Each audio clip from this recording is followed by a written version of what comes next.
Annyeong! For today's video, cooking vlog naman tayo. Magluluto tayo ng sinigang na salmon belly.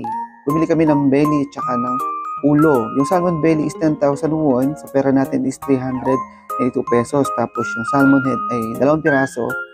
5,000 won is 196 pesos. Dito sinimulan ko ng maghiwa ng ating mga gulay. Sibuyas, bawang, kamatis, sili at luya. Okay, lahat ng mga gulay ay hiniwa ko lang sila by slice. Okay, sa pag-ihiwa, mag-iingat po tayo. Mag-iingat po tayo lalo na kung matalim ang ating kutsilyong ginagamit.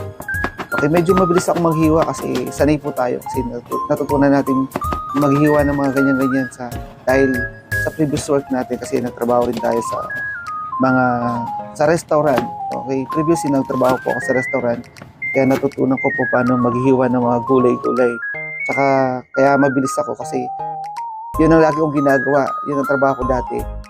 Okay, so dito tapos ko na ma-prepare lahat. Nahiwa ko na din yung ulo ng salmon. Ginawa ko sila sa maliliit na parte. Tapos dito naglagay na ako ng mantika tapos ipiprito muna natin yung isda. Hindi masyadong prito, medyo konting prito lang para mabawasan yung lansa ng ating isda. So ipiprito lang natin lahat yan. Tingnan nyo naman ang ating tagaluto. Mukhang ginaw na ginaw, balot na balot. Dito nga pala sa South Korea, medyo malamig pa ngayon ngayong araw. So, hindi pa naman tapos yung winter.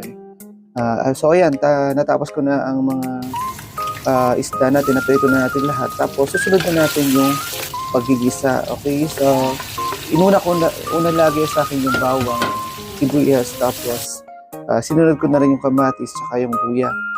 Pag okay na, naluto na lahat, ilalagay ko na yung ating salmon, ang ating isda na pinirito natin kanina. And then, kapag takpan natin, tapos pag nakulo na yan, lalagyan na natin siya ng tubig. Okay? Saktong yung tubig natin, isaktong ilulubog lang natin yung mga isda. And then, tatakpan na natin yan.